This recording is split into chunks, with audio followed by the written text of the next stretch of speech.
Continuamos con más Sama Noticias y nos metemos en una de las secciones que más nos gusta. Así es, porque aprendemos mucho sobre economía política, sobre cómo una es tan trascendental que definitivamente termina impactando en la otra y por ende en la realidad de todos y todas. Bienvenida, Gabriela Lirusi, ¿cómo estás?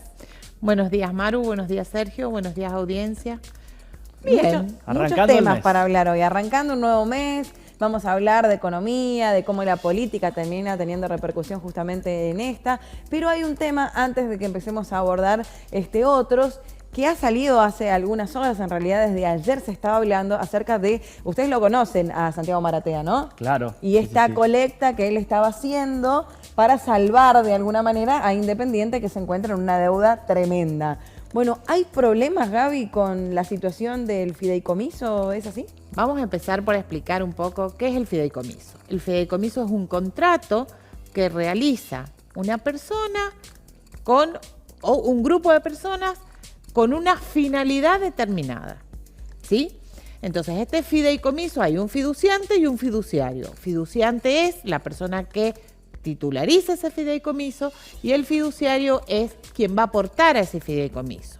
Entonces, este contrato, como tal, se tiene que anotar o inscribir en la inspección de personas jurídicas.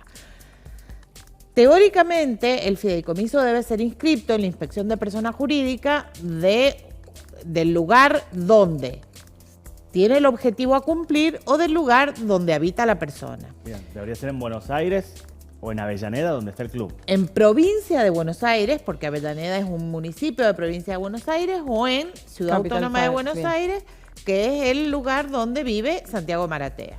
Santiago Maratea, por cuestiones administrativas, lo dicen públicamente, anota el fideicomiso en Neuquén. ¿Por qué? Porque tienen leyes más amigables. ¿Qué significan leyes más amigables? Significa que este registro del contrato tiene algunas facilidades que no tiene tanto en provincia de Buenos Aires como en la Ciudad Autónoma de Buenos Aires. Él tiene que tener su domicilio en Neuquén. Él debería tener domicilio en Neuquén o debería tener un fiduciante, es decir, una figura de una persona que vive en Neuquén que sea el titular de ese fideicomiso. Bien. ¿Sí? Entonces, lo que le critica y en realidad por lo cual sale que se declara este fideicomiso irregular es porque él ha inscrito su fideicomiso en un lugar donde no tiene jurisdicción, es decir, donde él no corresponde su domicilio al lugar de donde se inscribió. Sin embargo, lo que hay que darse cuenta con este fondo, con la colecta de Maratea y con este fondo fiduciario que ha generado, es cómo el conjunto de la sociedad confía más en Maratea, que públicamente dijo que además un porcentaje de este fideicomiso es para él, y otra parte, que es el 5%, y otra parte, que es el 0,8%, es para gastos administrativos, y aún así la gente depositó en ese fideicomiso. Bien. Gabriela, en este tipo de fideicomisos, ¿puede existir alguna persona que lo utilice a través de Maratea para, como se suele decir, lavar dinero o formalizar algún tipo de ingreso de dinero que no ha sido, plasmado en los entes que debería haberlo sido? En realidad se puede, pero en este caso, cuando se ha estudiado, cuando se ha analizado los aportantes son muchos menores y aportan mínimamente, en cantidades mínimas. ¿Por qué razón sucede esto? Por la confianza que el público tiene en este ente emisor o en este fiduciario.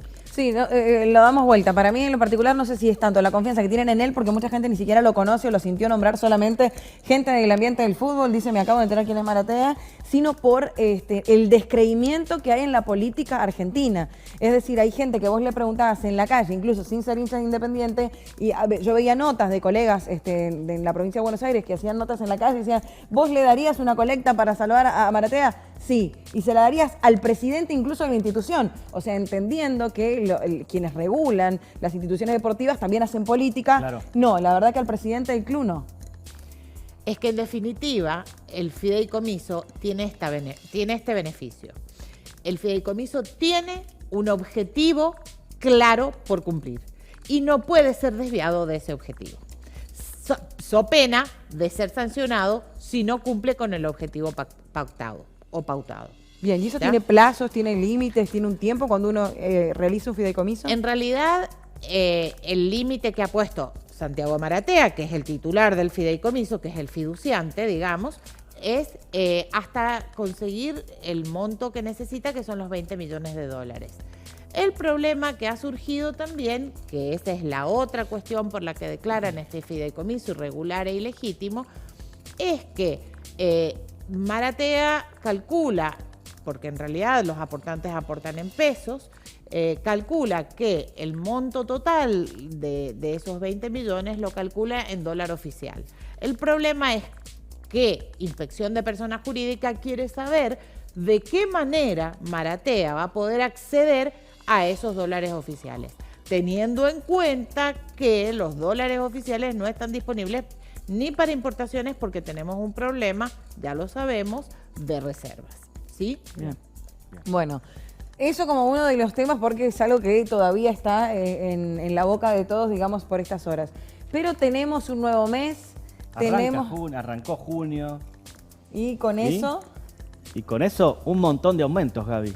En realidad, junio que estaban pactados Sí, algunos de pero ellos, bueno. pero bueno, lo mismo recaen sobre todos no los nos sorprendemos, argentinos. pero nos ponemos tristes igual.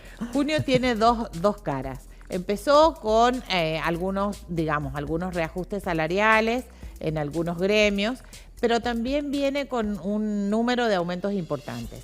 El primero y fundamental es el aumento del transporte, con lo cual que tiene un impacto en toda la comunidad, el aumento de la medicina prepaga, el aumento de los colegios, el aumento de la energía en Cava y en Ciudad Autónoma, en Cava, que es Ciudad Autónoma de Buenos Aires, y en la provincia de Buenos Aires, que ustedes saben que ellos tienen tarifas diferenciales, inclusive están divididos en niveles, en 4 niveles, y el aumento va a ser mayor desde los menores niveles hacia los mayores niveles, porque considerando que este porcentaje había sido al revés, es decir, había sido mayor en los de mayores ingresos, en el primer trimestre del año. El otro aumento que es muy importante, que es el aumento del combustible, que es un aumento pactado, que es el 4% mensual, que como bien lo hablábamos, ese aumento impacta de lleno sobre todo en el tema de los bienes que nosotros consumimos, ¿sí? Pensando que los tienen que transportar desde distintos lugares y eso encarece el costo de traslado que se transfiere directamente a los consumidores, colegios y servicio doméstico. Todos estos aumentos son los que tenemos que enfrentar de aquí a junio, pensando en el aguinaldo o en el sueldo anual complementario a fines de junio, como un poco para refuerzo de esta situación. Ahora, en esta situación inflacionaria que tenemos, estos aumentos, ¿cómo pueden impactar? Nos estamos acercando a la inflación de 2 dígitos, digo. Algunas consultoras dicen que la última semana de mayo ha mostrado una desaceleración en el impacto inflacionario de alimentos, pero se calcula que en no más de entre 2 y 3 meses la inflación va a ser de 2 dígitos. El problema es que estamos esperando algunas noticias de Estados Unidos, tanto del acuerdo con el fondo como de la negociación con los BRICS, que ya sí hemos adelantado en un paso, que es la negociación en yuanes con China. Entonces ya estamos seguros que vamos a poder pagar las importaciones chinas para la producción en yuanes. No vamos a necesitar dólares para cancelar ese tipo de importaciones. Esto también nos trae un poco de oxígeno en este problema que tenemos con el tema de las reservas. Bien. Gaby, como siempre es un placer tenerte acá en el programa. Muchas gracias por tu tiempo.